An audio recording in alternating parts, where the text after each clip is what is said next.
안녕하세요. 생계형TV입니다. 벌써 1년의 4분의 3이 다 흘러가고 이제 10월이 다가오고 있습니다. 진짜 내일이면 이제 추석인데요. 추석 아침만 되면 예외 없이 실시간 검색어 1위를 차지하는 특별한 검색어가 한 가지 있죠. 아침 7시 반부터 검색어 순위 상위권에 막 올라왔다가 10시쯤 되면은 언제 그랬냐는 듯이 사라지는 바로 차례상 차리는 법입니다. 매년 추석 설이면 이걸 찾아보시고 바로 이제 실생활에 적용을 하신 다음에 머릿속에 있는 지우개를 완전 풀가동해서 완전히 다 지워버리시죠. 머릿속에 남는 거는 조유리시랑 홍동백서 요것뿐입니다. 그래서 그런지 국내 최대 포털 사이트인 네이버에서는 이제 이걸로 온 국민이 검색을 해서 우왕좌왕하는 게 보기 싫었던 건지 아예 차례상 차리는 법이라고 검색을 하면 그 최상단에다가 바로 차례상 차리는 법을 노출시켜 줍니다. 역시 국내 1위 포털 업체답다는 생각까지 드는데요. 요거를 한번 좀 자세히 살펴보도록 하겠습니다.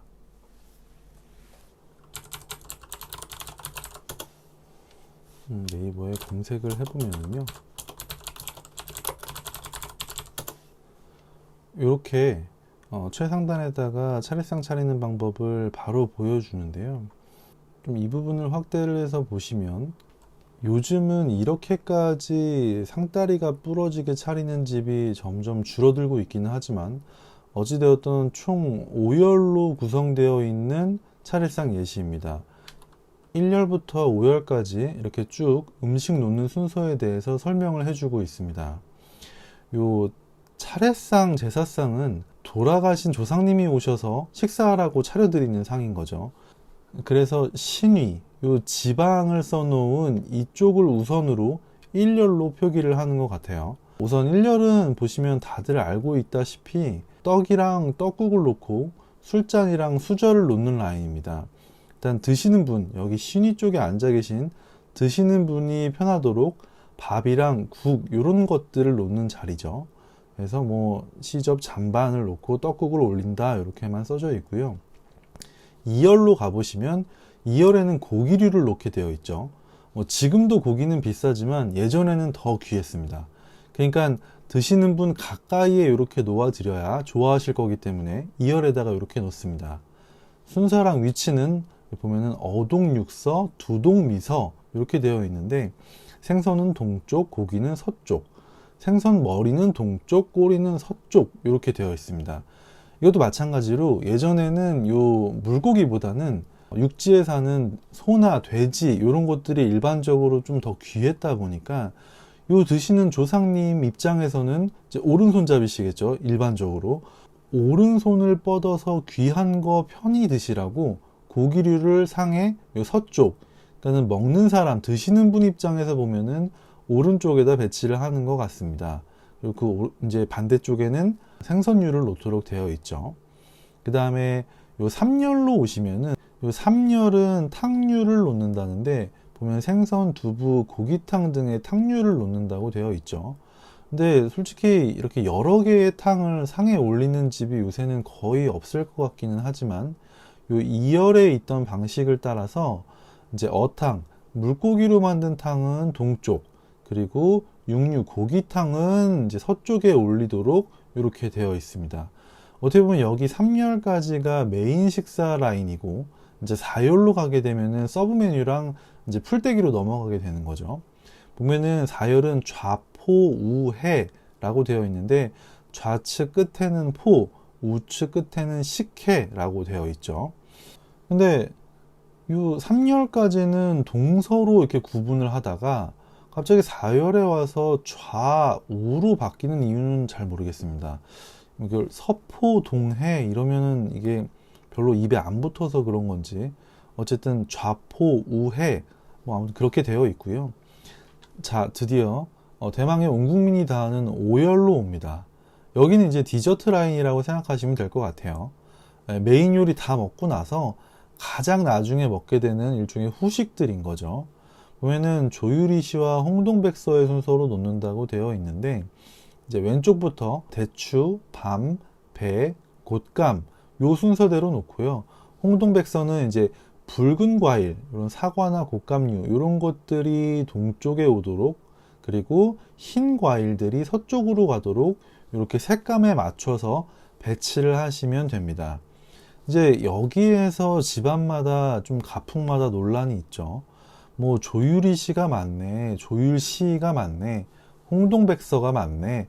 뭐 근데 솔직히 이걸로 싸워봐야 의미도 없고, 집안마다 또 가풍에 따라서 그냥 놓고 싶은 대로 놓으시면 됩니다. 남의 제사상에 감나라 배나라 하지 말라는 말이 이런 쓰잘데기 없는 걸로 괜한 싸움 걸지 말라는 그런 뜻이겠죠. 여기까지가 빠르게 훑어본 차례상 차리는 방법인데요. 보시면 아래에 주의사항까지 친절하게 적혀 있습니다. 준비 시 유의할 점은, 우선 생선 끝에 치자로 끝나는 생선은 올리지 않는다고 하네요. 이게 생선 이름들을 보면은 보통 치, 기 이렇게 세 글자로 끝나는 게 보통인데요.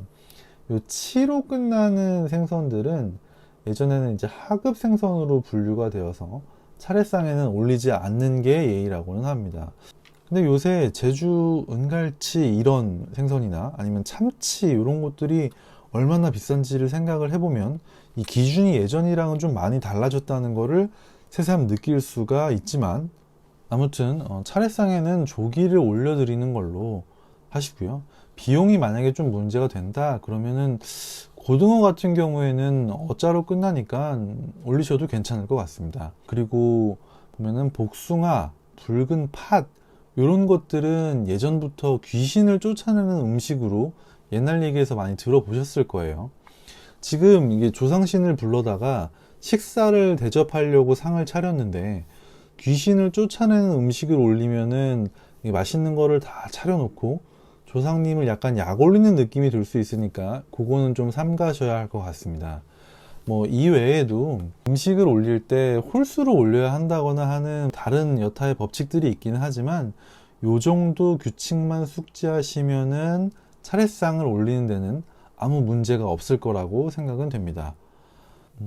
그리고 실은 이런 상차림 규칙 같은 건 어찌 보면 전혀 중요한 게 아니라는 거죠. 많이들 들어서 아실 만한 제사, 이런 차례에 관련된 황희정승의 고사가 하나가 있죠. 옛날 어느 날 이제 한 사람이 찾아와서는 아버지 제삿날에 집 소가 새끼를 낳았는데 이 제사를 지낼 수야 없지 않겠습니까? 하고 황희정승께 물으니 그야 당연히 지낼 수 없지 라고 대답을 해주시고, 좀 있다가 또 다른 사람이 찾아와서는 오늘 우리 집 돼지가 새끼를 낳았지만 내일 아버지 제사는 드려야겠지요? 라고 물으니까 그야 물론 모셔야지 하고 답을 해줬다는 거죠.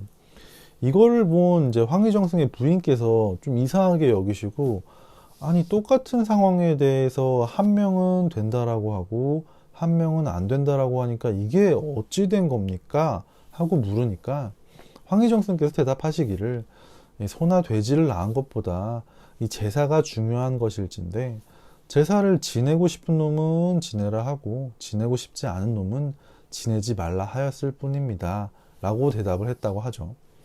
그러니까 요즘에 와서야 제사를 안 지내는 집이 실은 더 많아졌고, 제사를 지낸다고 해서 꼭 조상님께 더 감사하는 거라고 단정을 짓기도 어렵죠. 근데 뭐 어쨌든 지금의 내가 있을 수 있게 해주신, 어떻게 보면 유전적인 원인임은 분명하니까 감사하는 마음을 가지고 이런 명절에 좀 그 감사의 의미를 되새겨보는 것 정도는 필요하지 않을까 싶기는 합니다. 이 제사상을 꼭 규칙에 맞춰서 차릴 필요도 없고요. 조상님을 위하는 마음에 이제 옛날에는 못 드셔봤을 만한 음식들, 뭐 예를 들면은 사과나 배 이런 과일 대신에 망고나 두리안 같은 과일을 올린다거나, 뭐 떡국 대신에 베트남 쌀국수나 마라탕, 카레 뭐 이런 걸 상에 올린다고 해도 조상님을 생각하는 좋은 마음에 올리는 거라면 뭐든 맛있게 드시면서 고마워하실 거라고 생각이 됩니다. 아무튼 이 영상 봐주신 모든 분들 추석 연휴 기간 동안 편안하고 행복하게 보내시기를 바라고요. 고스톱은 점 100까지만 치시기를 좀 당부를 드립니다. 긴 영상 봐주셔서 감사합니다. 수고하셨습니다.